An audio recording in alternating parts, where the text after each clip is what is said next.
Hello to all, कैसे हो सभी। देखिए, आज का हमारा टॉपिक है फोटो पैराडिज्म, यानी कि दीप्तिकालिता। देखिए, फोटो पैराडिज्म है कि पहले तो उसको बात करते हैं पीरियड, यानी कि पीरियड मतलब अवधि, समय। फोटो यानी कि प्रकाश, यानी कि प्रकाश की अवधि, इसमें क्या बोल देंगे, दीप्तिकालिता, फोटो पैराडिज्म। ठीक है। अब लोगों ने देखा होगा कि प्रकाश जो होता है वो डायरेक्टली पौधे को कहीं ना कहीं किसी न किसी तरीके से इफेक्ट जरूर करता है, यानी कि उससे प्रभावित करता है। आपने देखा होगा, मैंने आपको पहले टॉपिक पढ़ाया था सीड डॉर्मेंसी। देखिए, वो भी क्या एक कारक है, प्रकाश का एक कारक है जो सीड डॉर्मेंसी को क्या करता है, प्रभावित करता है। इसी प्रकार से सीड जर्मिनेशन यानी कि बीज अंकुरण, आप लोगों ने मैंने शुरू में आपको पढ़ाया था कि ऑक्सीजन जो होता है, ऑक्सीजन की उपस्थिति में क्या होता है, जो प्रांकुर होता है वो क्या करता है कि प्रकाश की ओर मुड़ जाता है, तो उससे भी एक मूवमेंट हो रही है। तो प्रकाश क्या कर रहा है, प्लांट को कहीं ना कहीं डायरेक्ट या इनडायरेक्ट रूप से क्या कर रहा है, इफेक्ट कर रहा है।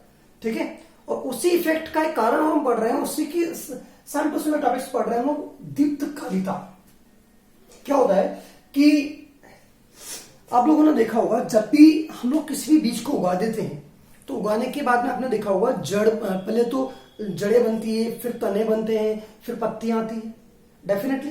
तो क्या होता है कि बीज अंकुरित होने के बाद में प्लांट के जो कायिक भाग है उनकी वृद्धि करता है, जड़ तना पत्ती में वृद्धि करता है। लेकिन धीरे धीरे कायिक वृद्धि पूरी होने के बाद में वो कहाँ जाता है, जन्मिक वृद्धि की ओर, यानी कि उसमें फ्लावर्स आना शुरू हो जाएंगे। यस, तो कायिक अवस्था से लेके वो कहाँ जा रहा है, फ्लावर की ओर, फ्लावरिंग की ओर, पुष्पीकरण तक। तो क्या हो रहा है कि पुष्प जो आ रहे हैं, कायिक अवस्था खत्म होने के बाद जन्निक अवस्था आई, जन्ने का फिर उसमें पुष्प आया, पुष्प के बाद भी आपको पता है सारे काम होंगे उसके। तो पुष्प जो आ रहे हैं उसके लिए जो मेन कारण है, जो जिम्मेदार है, वह है कौन, दीप्तिकालिता, यानी कि प्रकाश की अवधि। देखिए, दो साइंटिस्ट थे शुरू में, इस फोटो पैराडिज्म की खोज करने वाले गार्नर और एलार्ड, इन दोनों वैज्ञानिकों ने फोटो पैराडिज्म की खोज करी। कहां करी, सबसे पहले तंबाकू की किस्म थी मैरीलैंड मैमोथ, और एक किस्म थी सोयाबीन की बायोलॉक्सी किस्म। तो इन दोनों किस्मों पर किसका अध्ययन किया, दीप्तिकालिता का अध्ययन किया, खोज करी, और उन्होंने बताया कि ऐसा कोई कारक होता है जिसके कारण क्या होता है, पुष्पीकरण जो होता है वो प्रभावित होता है। इन्होंने क्या किया कि तंबाकू का जो पौधा था, जो मैंने आपको बताया मैरीलैंड मैमोथ, तो इसको क्या किया उन्होंने कि उगाया, अंकुरित किया, प्लांट्स बनाए। अब इन्होंने क्या किया, प्लांट्स बनाने के बाद में उनको उगाया, लगा दिया। लगाने के बाद में उन्होंने देखा कि जब दिन बड़े छोटे हो रहे हैं तो उनमें क्या हो रहा है, इफेक्ट हो रहा है, मतलब उनके अंदर पुष्पीकरण जो हो रहा है, कई प्लांट्स में पुष्पीकरण हो रहा है, कहीं के अंदर नहीं हो रहा है। तो उन्होंने देखा कि ऐसा क्या कारण है। उन्होंने देखा कि यार पुष्पीकरण तो हो रहा है लेकिन कहीं में नहीं हो रहा है। तो उन्होंने बताया कारक, मेन कारक बताया क्या, फोटो पैराडिज्म। यानी कि जैसे कि मान लीजिए, मैं आपसे एक छोटी सी बात करना चाहूंगा कि दिन में टोटल हमारे पास में कितने घंटे होते हैं, 24 घंटे। कितने घंटे होते हैं, 24। अब यहां एक बीच में फैक्टर डाल देते हैं, यहां मान लीजिए बीच का सेंटर है, 12 घंटे इधर, 12 घंटे इधर। ठीक है। तो अब देखिए क्या होता है कि इन्होंने तंबाकू को ले लिया तंबाकू को, और तंबाकू को लेने के बाद उन्होंने क्या किया कि उसको प्रकाश दिया। अब प्रकाश दिया तो ध्यान दीजिए, इनको मान लीजिए इनको 10 घंटे का प्रकाश दिया, और कितने बड़े, 14 घंटे। 14 घंटे इनको नाइट, यानी कि कह सकते हैं अंधकार दिया, रात दी। अब 10 घंटे प्रकाश दिया, 14 घंटे अंधकार दिया। तो इन्होंने देखा कि यार इसके अंदर जो है, ये जो प्लांट है, इसके अंदर तंबाकू का, इसके अंदर फ्लावरिंग हो रही है। ठीक है, कोई दिक्कत नहीं। अब मान लो कि हम इस समय को चेंज कर दें, मान लीजिए 10 से 12 घंटे हमने दिए तो उसमें फ्लावरिंग हो गई। ठीक है, दिन का प्रकाश दिया, और 14 घंटे का हमने रात दिया तो फ्लावरिंग हो गई। लेकिन इन्होंने फिर देखा कि अगर मान लो कि हम लोग थोड़ा दिन को बढ़ा देते हैं, मान लो दिन को हम 14 घंटे कर दिया, और रात को मैं इसको 10 घंटे कर देता हूं, फ्री फ्लावरिंग हो जाएगी।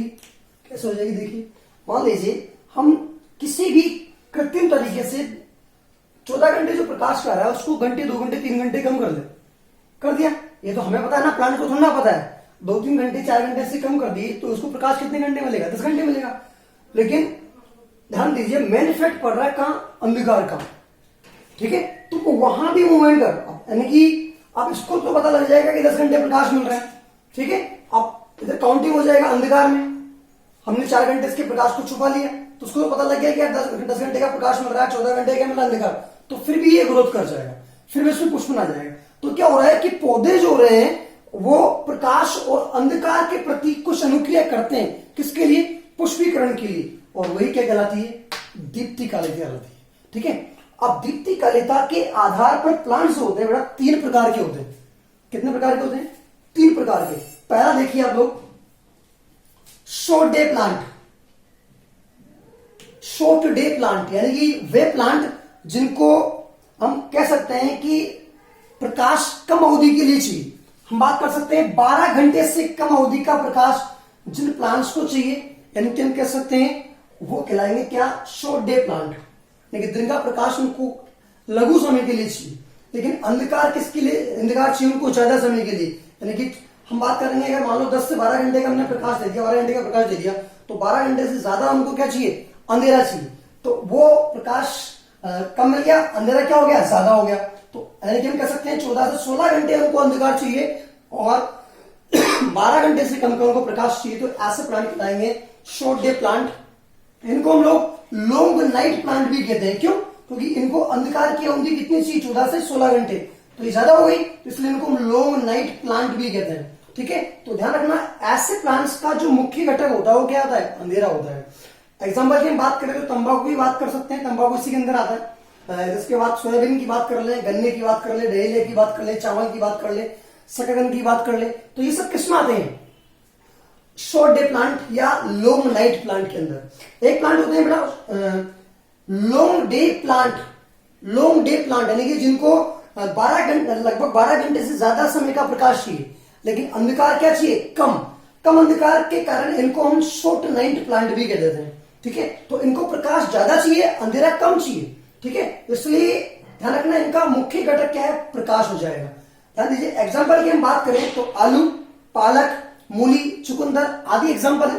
तो ये लॉन्ग डे प्लांट के हैं। एक होते हैं हमारे पास में तीसरे प्लांट होते हैं डे न्यूट्रल प्लांट्स, यानी कि इनको प्रकाश और अंधकार की अवधि से कोई मतलब ही नहीं है।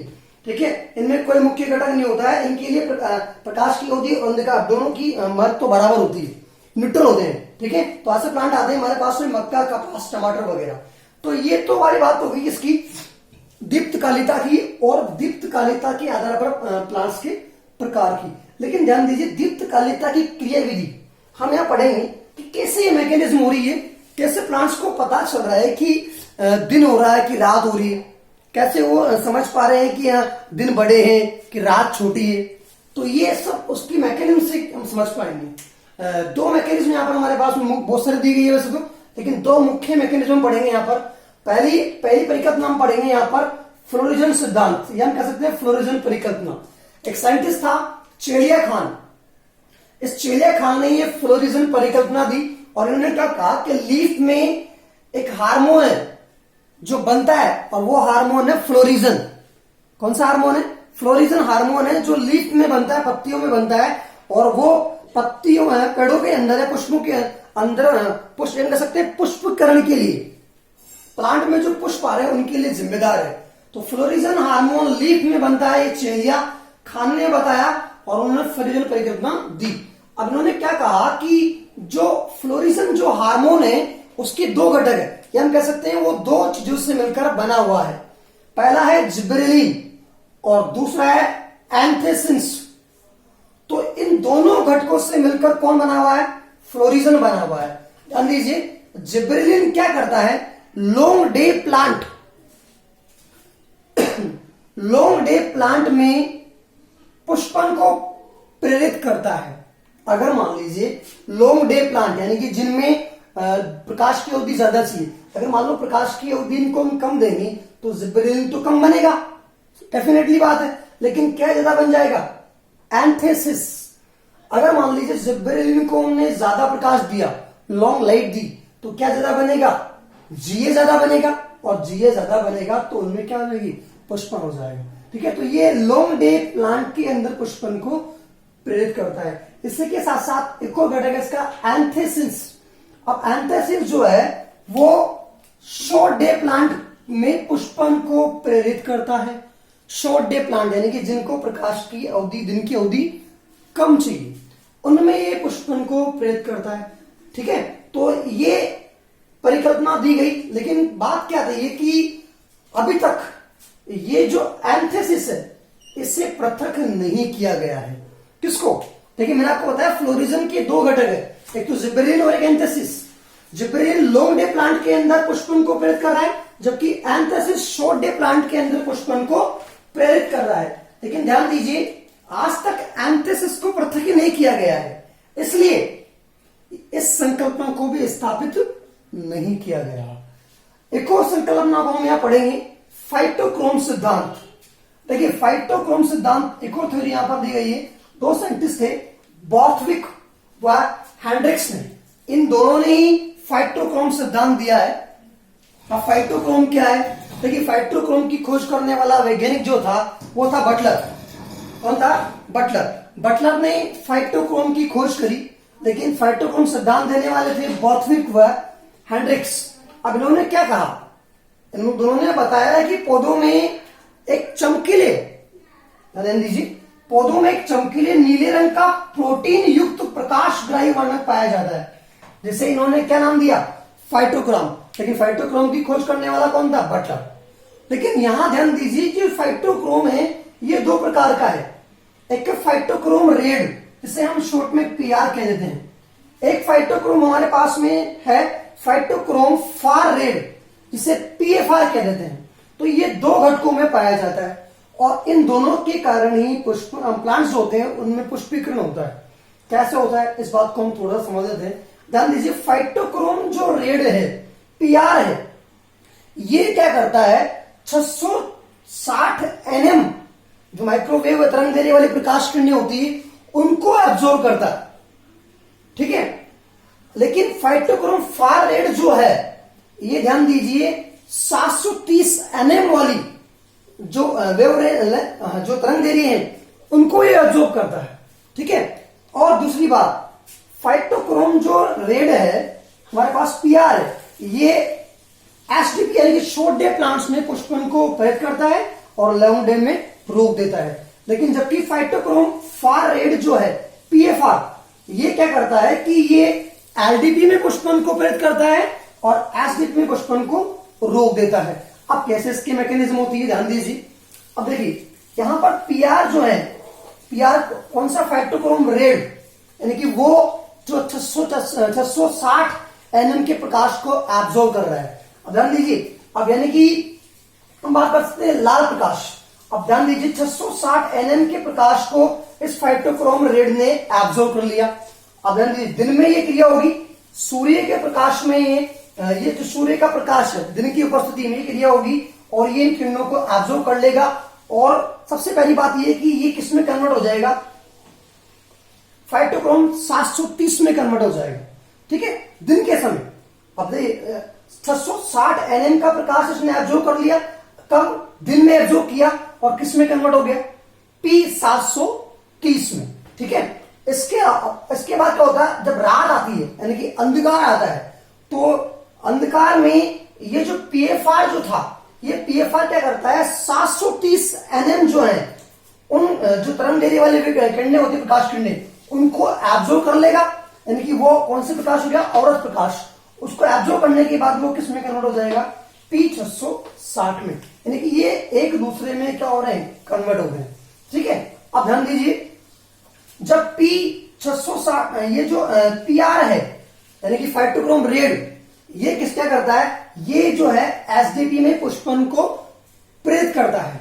लेकिन जो पीएफआर है यानी कि फाइटोक्रोम फार रेड, यानी कि हम कह सकते हैं जिसने 730 एनएम प्रकाश किरणों को एब्जॉर्ब किया है, ये ध्यान दीजिए एलडीपी में पुष्पन को प्रेरित करता है। फटाक से अब देखो अब क्या होता है कि मैं अब छोटी सी बात कर लेता हूँ, यहाँ इस बार मैं दे दूंगा। जैसे कि हमारे पास में सबसे पहले था HDP प्लांट, यानी कि शॉर्ट डे प्लांट। अब शॉर्ट डे प्लांट ले लिया। अब शॉर्ट डे प्लांट क्या होगा, अब आपको पता है शॉर्ट डे प्लांट में आपको पता PR जो होगा वो क्या होगा, PR जो है वो क्या करेगा, यहां पर जो मात्रा होती है, क्वांटिटी होती है PR की। अब PR का मतलब बोले तो हम 660 nm का जो प्रकाश है उसको उसने एब्जॉर्ब कर लिया, ठीक है। एक हमारे पास में PFR जो 730 प्रकाश nm को प्रकाश को एब्जॉर्ब कर रहा है, ठीक है। तो ध्यान दीजिए शॉर्ट डे प्लांट में ये पुष्पन को प्रेरित कर रहा है, कौन, PR। क्यों, क्योंकि इसकी जो सांद्रता है वो बढ़ गई, किसकी, PR की, ठीक है। अब जब दिन का प्रकाश हो रहा है, यानी कि जो सूर्य का प्रकाश PR किस में कन्वर्ट हो रहा है, PFR में कन्वर्ट हो रहा है, और ये 730 तरंग दैर्ध्य को एब्जॉर्ब करेगा, तो आपको पता है ये अंधकार हो जाएगा, यानी कि इसकी जो सांद्रता है वो बढ़ जाएगी। अब इसकी सांद्रता बढ़ेगी तो ये किसको है, LDP में पुष्पन को प्रेरित करेगा, यानी कि LDP का मतलब लॉन्ग डे प्लांट में पुष्पन को प्रेरित करेगा। तो ऑटोमेटिक इनको पता लग जाएगा प्लांट्स को कि किससे, सांद्रता से, जो फाइटोक्रोम की सांद्रता होती है उससे प्लांट को पता लग जाता है ऑटोमेटिकली कि हाँ, कि इसकी सांद्रता पता लग जाएगा कि हाँ दिन भर ये लॉन्ग, ये क्या नाम से, रात बड़ी है कि दिन लंबे हैं। तो ये क्या है, फाइटोक्रोम जो सिद्धांत है ये दिया गया है, और ये किसको समझाता है, दीप्त कालिता को। तो ये फोटोपरिवर्तन था, दीप्त कालिता थी जो दो फ्लोरिजन सिद्धांत परिकल्पना फाइटोक्रोम सिद्धांत पर निर्भर करती है। इन दोनों की क्रियाविधि है, और ये इसके आधार पर यानी कि हम कह सकते हैं प्रकाश और अंधकार के प्रति जो होते हैं पौधे वो अनुक्रिया करते हैं, और उसी को दीप्त कालिक बोलेंगे। 3 प्रकार के हो जाते हैं, ठीक है। और हम नेक्स्ट वीडियो में नेक्स्ट टॉपिक के बारे में चर्चा करेंगे। Thank you.